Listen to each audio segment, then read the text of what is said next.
நமக்குள்ள எந்த ரகசியமும் இல்ல, எந்த ஒளிவு மறைவும் இல்லன்னு பெருமையா சொல்லிட்டு இப்படி நம்பிக்கை துரோகம் பண்ணிட்டியே. எப்படிடா முடிஞ்சது? எப்படிடா முடிஞ்சது?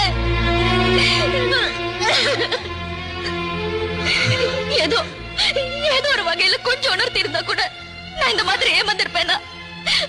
ஒரு வார்த்தை, ஒரு வார்த்தை இப்படின்னு சொல்லியிருந்தா இந்த அளவுக்கு வந்து நின்று இருக்குமா? பிரவீன் கிட்ட என்ன சொல்லணும் என்ன சொல்லணும்னு 1000 வாட்டி கேட்டேன்ல, அப்ப சொல்லிருக்கலாம்ல. ஸ்னேகா டாடிய பார்க்காம திருப்பி வந்தப்போ அன்னைக்கு அவ்வளவு திட்டினத அப்ப வந்து சொல்லிருக்கலாம்ல. எல்லாத்தையும் மனசுக்குள்ள இப்படி அடக்கி வச்சிட்டியே, எதுக்குடா? யாருக்காக?